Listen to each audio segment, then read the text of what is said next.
Joining us now to talk about Super Bowl 60, and I got a couple takes to run by him, see what he thinks, is our good friend, Danny Parkins. First things first, Fox Sports 1, weekdays 5 to 6 p.m. Eastern. I thought the clips that I saw from yesterday's show were very funny of you teasing Kevin Wildes about the Patriots losing Super Bowl 60. So I think the audience knows this, big sports fans. The show is amazing on Fox Sports 1. Danny's amazing on the show. Check it out. Danny's on from 5 to 6 p.m. Eastern time. My friend, welcome back to the show. How are you? I'm great. You did a great job as well at Radio Row. So good to have you back in New York, buddy. How are you doing? Is it good to be back in New York? Where, dude, it was like the weather was great. And so you had to wear a jacket at night. It's like 65 degrees. Oh, poor you. Dude. When I landed in Newark Airport late Friday night, the pilot literally goes as we're beginning descent. Beginning our initial descent into Newark, light snow falling on the ground, and I wanted to slam my head into the wall. Like, really? It's snowing right now as I get back into New York. Yeah, man. Let's get your thoughts on the Super Bowl. So obviously Seattle wins. Would love overall opinions you've got on the game, but I know like me, you love history and kind of placing things historically. I got a lot of anger from football fans, and a lot of them are Seahawks fans. I said yesterday on the show, Danny, Seahawks are a worthy Super Bowl champion. Great team.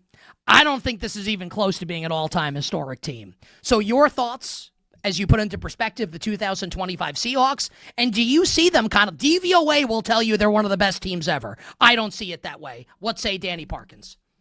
I don't see it that way either, but everybody can't be the best team ever, and the advanced metrics, we'll see how it ages, if they string off, a couple of Super Bowls in a row, or Sam Darnold starts playing at an MVP level, maybe retroactively we'll think about it this way. Here's what I would say. Them and the Rams were the two best teams this year, and because they got two of those games and beat them in the NFC Championship game, the best team won. And that should be enough. They were the best team this year. And what I will say is it was an all-time dominant Super Bowl performance. Because if you take out garbage time and just look at the first three quarters of that game, they held the Patriots to 78 total yards, 21 pass yards, 0 points, 5 sacks. That's the best Super Bowl ranking through three quarters ever. Across the board. So I do think it was a dominant defensive performance by Seattle in the Super Bowl. So I have no problem putting it in terms of all-time Super Bowl history in terms of domination. But over the course of them versus the 2000 Ravens, I even the 02 Bucks, I don't think their defense is of that caliber. But the best team this year won, and they were a worthy champion. There's no question. That I agree with. I would even say I don't think this defense is as good as the Legion of Boom Seahawks. And I don't mean this. This is like the LeBron Jordan debate when people get really salty. I'm a Jordan guy, right? I don't think it's an insult to LeBron James to say he's the second best basketball player ever. Just like it's not an insult to the 25 Seahawks to say you might not be as good as the 13 Seahawks, an all-time legendary defense. Patriots. Go ahead. You want to say something on that? I completely agree with you. And Seahawks fans shouldn't care about that either. You're the champions. You won. And yet, you get a parade. And yet every fan base does. And I guess we can respect and appreciate that, right? All right, yeah. So you said something and it's impossible to disagree with, right? Can't argue with numbers. The Seahawks, it was an all-time dominant performance in the Super Bowl game itself against New England. See, this is where, and I mean this sincerely, and I said it yesterday, it doesn't take away from what Seattle did, and I don't even think it takes away from the season that New England had. But, if we're really telling the truth about this, are the New England Patriots one of the 5 worst teams that's ever made a Super Bowl and played for a Super Bowl? With the easy schedule and the rolling out the red carpet to get there, getting blitzed in the good on them for getting there. They took advantage of the opportunity. I think they're kind of a historically weak conference champion. Hot take or just right? Oh, listen, I like the framing of it, and I don't have a list. I'd have to think about it. The worst Super Bowl runner-up, because we've seen bigger blowouts, obviously, in the Super Bowl. But yeah, listen, when you play the easiest schedule this century, and then you get and then like literally. It's not 2004, by the way. It's 2026. We have a quarter century of data here. Yeah, when you literally play the easiest schedule this century, and then you get a backup quarterback in the AFC Championship game, and then you get blitzed in the Super Bowl, I think that has the makings of at least being in the discussion. But also for Patriots fans, like, I get why that would sting a little bit. But the flip side is, who cares? Like, this should not be the best Patriots team that Drake May plays on. He's 23 years old. You've got a bunch of cap space, and you should have your quarterback and your coach for a decade. Like, that's a pretty good spot to be in. And so for the historical ranking and the nerds among us, of which you and I are in that grouping, like, that's a fun debate. But like, Patriots fans, if you're going to like bet on a team for the next 5 years who has the brightest future for the next 5 years, like, the Patriots are at least in that conversation. Do the playoffs and specifically the Super Bowl performance change how Danny Parkins views Drake May moving forward, and why? Only like a very little bit. Like, I it's impossible to ignore it.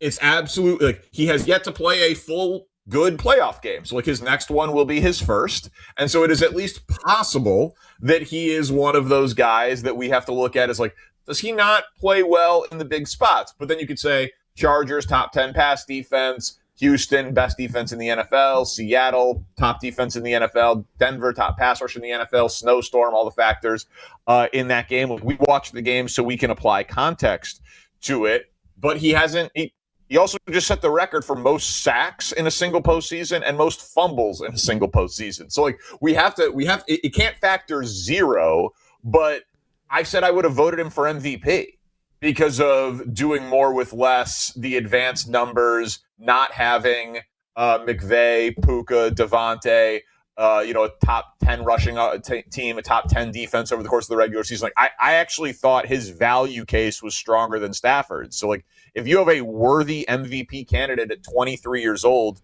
who had a rough postseason but still ended up in the Super Bowl, like, again, like, okay, it's not that hard of a criticism.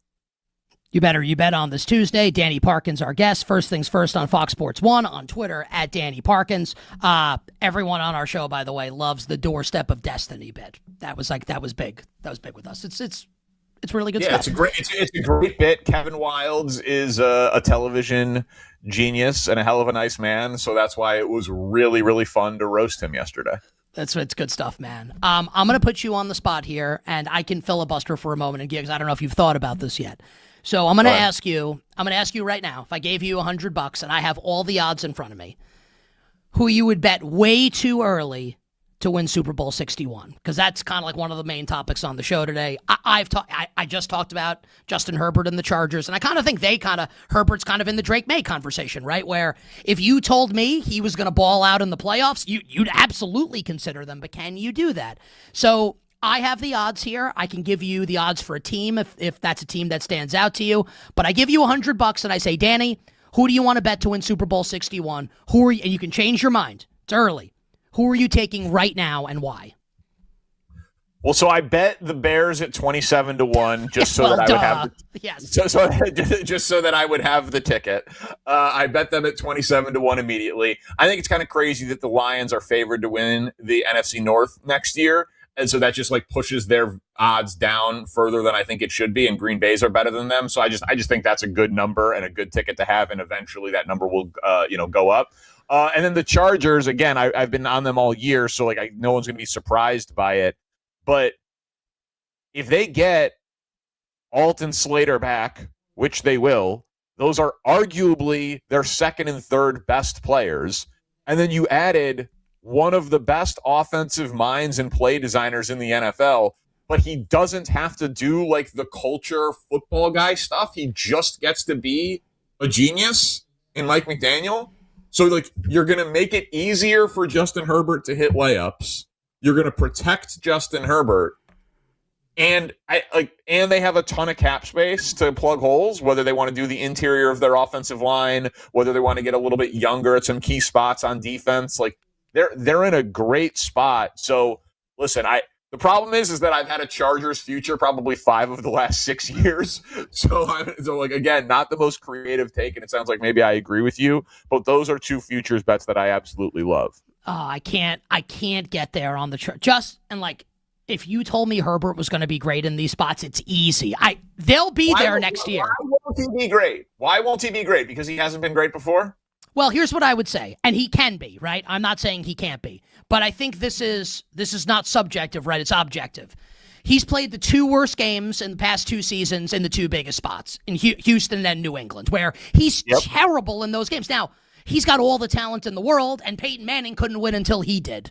So obviously he can win. It's just going to be when we get to these spots, right? You'll put your money where your mouth is. It's easy to say, well, he can do it. It's another thing to say, would I bet on it? And I think right now the answer to that question for me is no. And I have a bunch of reasons why outside of that. Yeah, and listen, I can't argue with, I'm not going to defend that Houston game, and I'm not going to defend the New England game, but he's also played 100 games. You know, I do think that the sample of Justin Herbert is, he's great. He's great. He's good enough to win. He's good enough to get it done. I've seen him make big throws. I've seen him do it. You know, I know that he can do it, and so I believe he eventually will. And again, similar thing to tough division that pushes down their odds because they don't see it as easy of a path to win the division, so you get longer odds. So yeah, I like both those bets. Which one did you say? What bet do you have already? I haven't given it out yet. I said it a bunch last week. I'll say it here, and I'm going to do it next hour. I like the Niners. Okay, betting on Kyle Shanahan is totally reasonable. It's never a bad bet. I'm not going to keep. I sensed a tinge of sarcasm with that one there. No. Betting on Kyle Shanahan is totally real. Like he said on the pregame show, he got his Super Bowl losses out of the way. Has he? I mean, you could have said that. You could have said that after the first loss to the Chiefs, much less the second one after Atlanta in Super Bowl 51 against New England. I'm dying to ask you this question because I know you. You love football. I love football. Football season's over. And that doesn't mean we're done talking about football until September. There's going to be a ton of stuff that you guys do on Fox Sports that we do here on You Better You Bet. But outside of football, 30 seconds for the answer. What excites Danny Parkins the most coming up on the sports calendar, and why in 30 seconds? Well, I mean, listen, March Madness is the best event of the year, and it seems like there's a lot of awesome teams at the top in college hoops, so that's always really fun. The Masters is my favorite weekend in sports. And then, listen, I'm a diehard NBA fan, man. I wrote a book on the NBA, and I think the James Harden trade is so fascinating. I loved that game last night for the Cavs against the Nuggets, and I think that they are a legitimate favorite. I think they are a deserving favorite in the Eastern Conference. So seeing how that experiment goes is fascinating as well. So I love all sports, man. I was watching the Waste Management Open instead of Super Bowl pregame. Yeah, how about Hideki Matsuyama missing that shot on 18 and Chris Goddard winning the Waste Management? I had Siwoo Kim. No fun. Here's a spoiler for you. James Harden will play poorly in Game 7 in the second round against either the Pistons, the Knicks, or the Celtics, and the Cavs will lose. By the way, I think I made you some money last week because I told Mitch Rosen live on set that I wanted to continue this throughout the football offseason. So if you'd like to, here's some extra money in your pocket, my friends. I'm available. What a guy. Hour one done. Hour 2 for you coming up on the other side. Danny Parkins here on the show. More thoughts, early thoughts on Super Bowl 61 coming up next.